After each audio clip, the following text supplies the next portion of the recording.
Have you ever wondered what games you should keep or you should lose? Find out here at Purge Reviews. Pixel Lincoln, the deck building game, is a game I got ages ago and got rid of it, and it kind of came back into my viewpoint. I was like, you know what? I'm going to get this game and give it another chance. It was kind of released in the infancy of deck building where people were trying to do different things with deck building. And you had a kind of like a glob of games that came out that kind of put some humor on that. One was a Duel Between Us, Pixel Lincoln with Abraham Lincoln kind of battling things out. That was kind of the rage at the time. You had Abraham Lincoln, the vampire hunter, and all those kind of things out. Lincoln was kind of in vogue for a minute. And this game really plays into that. You're going to get a very light deck building game that kind of has a lot of rules and exceptions that makes it a little bit harder to learn and to teach than probably it should be. It's simulating a video game as you're going through, and I guess it does that fairly well. It has the pixel artwork that is attractive to some people. I think the look and the humor of the game is here, and that does work. Although after you play it 10, 15, 20 times, it does tend to draw, the joke gets old after a while, I suppose. But the game itself is just in that almost like period where they were trying things out, and some things in this didn't work for me. A little bit too light. The exceptions to the rules are a little bit weird. There were some rule ambiguities that were wonky, but the game itself does not want me to keep coming back to it. There are a lot of deck building games out there, a tremendous amount. And you can find some with area control. You can find some with missions. You can find some that's just straight deck building. And I don't feel like this game lives up to what else is on the market. When it was released, it was very unique. In some ways, it still is. But uniqueness doesn't always translate into fun, even if it was a little experimental at the time. So I want to give it props for what it was attempting to do. The humor is there, but it's not something I'm going to come back to over and over again. It'll be a purge for us. Here's Pixel Lincoln, which is a deck building game. It does come in quite a big box. When it was first released, I don't think the box had all that much stuff in it. But then stuff was added throughout time. You're going to get a rule book, which we'll look at in a few minutes. I have some things here that tell you some little extra things we printed out. Those won't come with it. This is a level editor. It tells you how to set up the levels. And it kind of looks like the old Nintendo magazines. Remember that? Nintendo Power. You're going to get a board. Now this one has... it looks like a Mario board on one side and, just like an 8-bit game on the other side. You can use either side that you want. You're going to get these little boxes. They look like Nintendo games, the Black Box series. If you wanted to set up your own levels, you could put these in here and have it set up. Everybody will get a player board, which has the score on the flip side at the end of the game, and a little place to put your cards. You really don't need this, but it works nice, and these are really good quality. Now, the cards themselves... everything is going to have an 8-bit look to it. They look really, really nice. You can see the different artwork.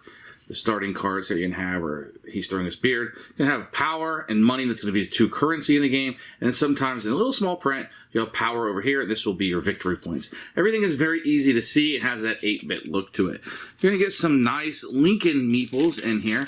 Now, they're not going to look exactly. I don't think they came out. They look more like an alien with a big head there. But that's supposed to be Lincoln, I suppose, with this top hat. And that's what you're going to get in it. I have a metal coin in here.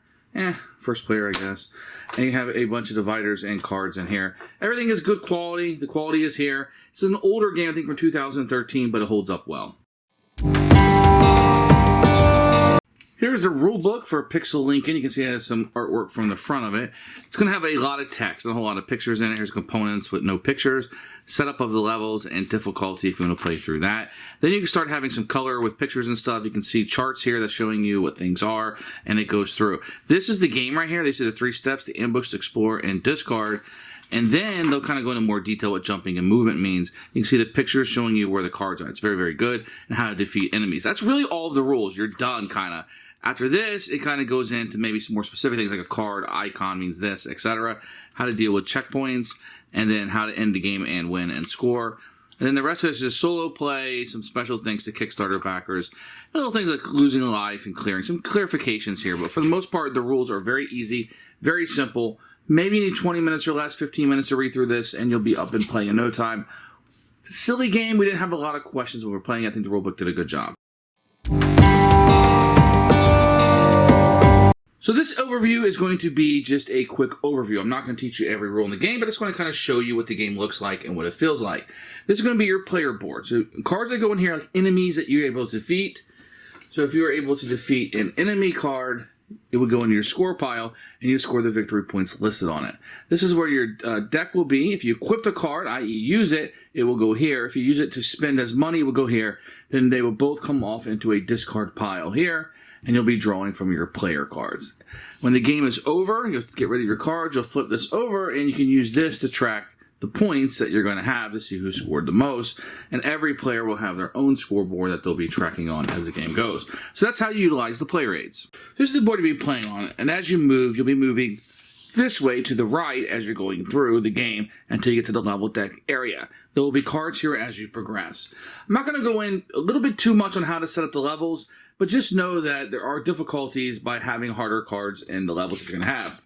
Each player is going to get a character that sometimes will have a little flavor text down here, give you a little bit of a power, but also will tell you how you're going to score points at the end of this game. Collect 3 of the same energy, and I will give you 6 points. So you want to be able to do that in order to score more points as the game goes on, and each one is just a little bit different. This guy says, before final scoring, I will give you 1 point for every card in your score pile. So you have a character, and you try to play to this character so you can score them more points. Each player is going to have these life cards, and every time that you die or are unable to defeat an enemy and you can't jump over it, you will have to give up one of these life points. They are worth points at the end of the game, but you'll have to give this up in order to stay alive during the game. So let's say your board is set up something like this. What you're going to have here is your linking character in a board you're going through. If you're playing 2-player, the other person may be down here on this board, or they could be up with you. What you're going to do on a turn is you're going to play cards from your hand. Now, there are 2 currencies in the game. You're going to have punch, and you're going to have money. And you're going to have the jump card that will do that. And then you'll have some that says tax any enemy, and they'll kind of tell you what they do right there.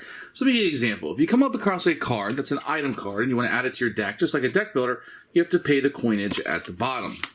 So what you're going to do is get cards that have coins, and you will spend those cards with these coins. This one says 1. I need at least 4 to buy that card.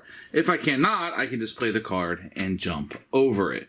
That's how that's going to go. If you ever come up against the red cards, and you're looking at this enemy here, the shrimp, he's going to tell you he has 2 power. That's how much it's going to take to defeat him. Well, then I need to find cards like my beard ring that will give me the power.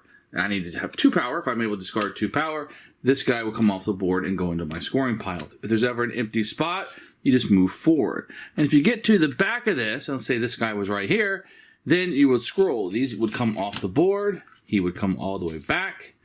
You would come back here, and then you would refill the board up there. There are times in the game when you can switch sides. You can go down here if you find this is an easier bout that you'll go through. In addition, at certain parts in the game, there will be larger enemies and bosses and mini-bosses that you'll have to fight.